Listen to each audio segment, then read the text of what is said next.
Today's the first time we've ever had the CEOs of the nation's six largest banks together before the committee. Over a century ago, Louis Brandeis wrote about the concentration of corporate power and how it distorts the market. He called his book Other People's Money and How the Bankers Use It. It's a subject Americans continue to have a stake in, how you, the nation's largest financial institutions, use other people's money. You are the six most powerful business leaders in this country. Your decisions affect the lives of millions of Americans, their paychecks, their opportunities, their retirement savings. And your power is so much greater than that of your predecessors 30, 40, 50 years ago. Look what's happened to our country during that time. Profits have gone up, stock prices have soared, your own compensation is stratospheric, but workers are getting a smaller and smaller share of the wealth they create, and they're working harder than ever. We have a racial wealth and income gap that's barely budged since we passed the Civil Rights Act. In the aftermath of the 2008 Great Recession, where millions lost their jobs, Wall Street still made record profits. In a pandemic where 500,000 Americans died, we had the highest unemployment since the Great Depression. Wall Street still made record profits. I sense a pattern. Like most Americans, I want businesses to make money. I don't mind that bankers are rich. Some people are going to be wealthy. That's fine with me. Here's the problem, though. Under the current system, Wall Street profits no matter what happens to workers because those profits now come at the expense of workers. Your banks are the ones that largely built that system. We often hear about the invisible hand, but the economy isn't physics. It's not governed by scientific laws outside our control. It's made up of people making choices about our values and about the society we want to live in. The invisible hand doesn't lay off workers. The invisible hand didn't invent credit default swaps. The invisible hand doesn't decide to invest in private equity firms that buy up mobile home parks in Iowa and across the country and then jack up the rent. Your banks, your lobbyists, your fellow CEOs at some of the largest companies in America, you make those choices that dictate how our economy works. Wall Street built this system. They didn't build it for everyone. They built it for themselves. When companies lay people off, when they move jobs to low-wage countries, when they cut paychecks, when they bust unions, when they subcontract work to lower-paying companies with fewer benefits, when all that is done, Wall Street analysts yell, buy, buy, buy. And what you do sends a signal to every other company. If businesses want investment, they emulate you. They know they won't attract investment unless they repurpose all their funds into short-term profits for shareholders. As you all know, it's not, when you started in your businesses, it's not always been like this. When I was growing up, the CEO to median worker pay ratio was 20 to 1. That was pretty good money and a pretty good lifestyle for management, as it should have been. Today, that ratio is closer to 320 to 1. From the mid 20th century through the early 80s, the financial sector made up 10 to 15% of corporate profits. Today, it's 25%, yet it makes up only 4% of jobs. A few decades ago, a majority of Wall Street capital funded the real economy, wages, machinery, research, new construction. Today, much of that capital goes to stock buybacks and dividends and complex financial instruments. Only about 15% goes to the real economy. Instead of investing in businesses that actually make things or provide useful services and that create real jobs in towns all over the country, companies spend billions buying back stocks and handing out CEO bonuses. Stock buybacks used to be illegal market manipulation. Today, they're routine. Wall Street's interests, Main Street's interests no longer match up. The current system treats workers as a cost to be minimized instead of the engine behind our success. Look what's happened in places like where I grew up in Mansfield, Ohio. Jobs shipped overseas to countries where companies can pay workers less. Declining union membership by design. Crumbling roads, shuttered storefronts, workers forced to choose between a hometown they love and leaving in search of opportunity. And that was before 2008. You know what happened to Americans then? In Congress and too many in Washington have been willing accomplices. Tax break after tax break, gutting consumer protections, trade deals written by corporate lobbyists. So I come back to this. There's a reason towns across the country like Mansfield look the way they do. It's because our economy is no longer about workers and communities and real investment in both of these. The six of you before us today are the most powerful economic titans in our country. Your banks, the systems they built and uphold, bear some responsibility. The end of last month, we held our first ever worker listening session. We heard from workers from all kinds of backgrounds, working all kinds of jobs, including as a former teller at one of your banks. They talked about wage theft, about being laid off during a pandemic with no severance, about how dangerous their workplaces could be, about how companies busted their unions. There's a common thread through their stories. Their hard work simply doesn't pay off, certainly not the way yours does. Pamela Garrison, a worker from West Virginia, said something that stuck with me. She said, working poor are two words that shouldn't go together. I know you can't snap your fingers and fix all these workers' problems, but you also can't tell me the decisions you make have no effect on the factors that determine their job opportunities and their wages. And yes, I know you work hard too. We all do. Work something that unites all of us. We're all trying to do something productive for our families, for our businesses, and yes, for our communities and our country. Here's the difference though. For most people, no matter how hard they work, if one thing goes wrong in their lives, they get in a car accident, the plant where they work shut down, their spouse gets sick, they're on their own. They don't get a taxpayer bailout. They all remember that Wall Street did. And it hasn't only been the bailouts. No one can deny that this nation has been good to the financial industry.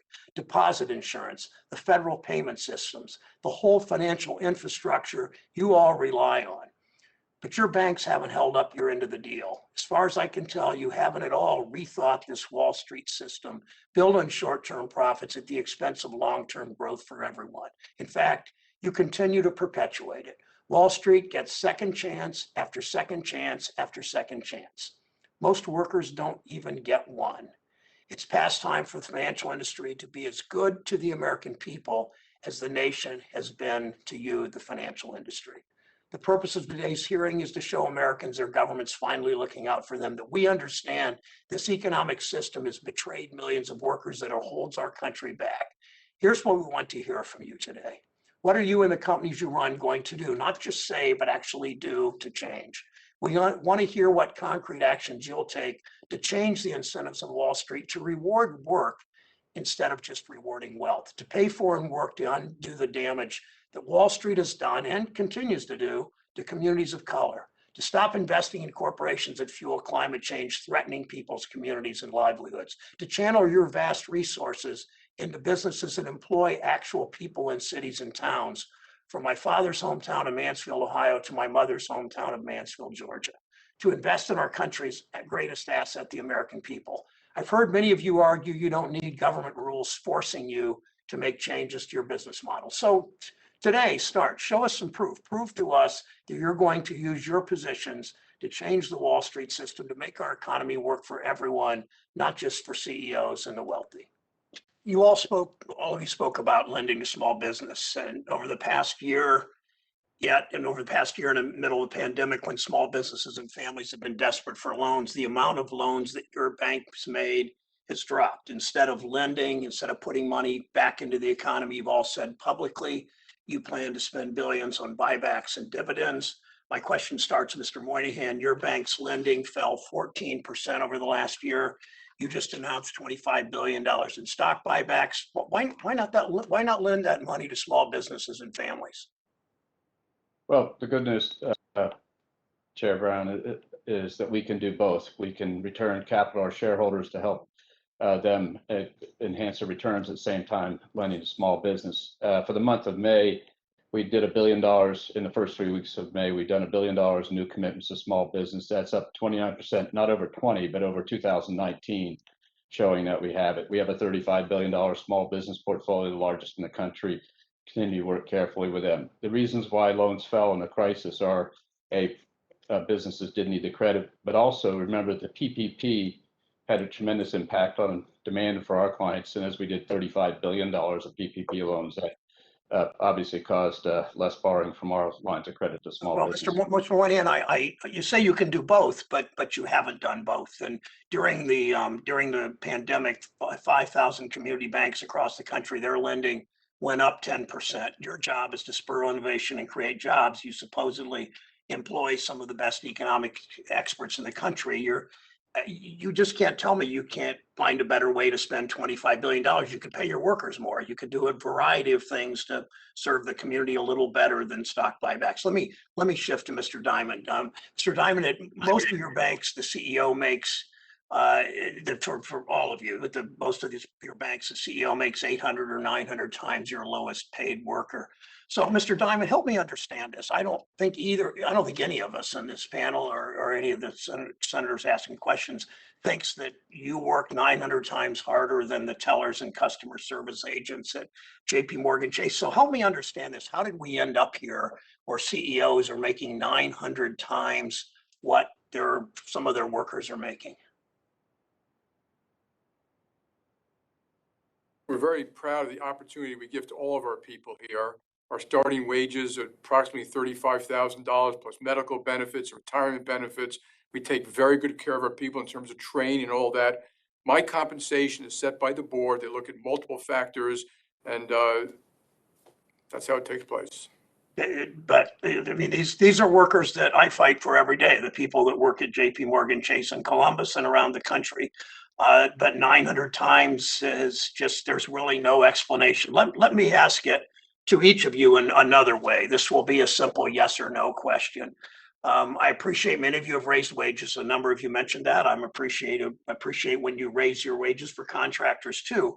But your essential workers also need a voice in the workplace. So my question, yes or no, will each of you set an example to every other company in America, companies that usually follow Wall Street's lead, by pledging to remain neutral if your employees want to form a union? Yes or no? Mr. Scharf, start with you.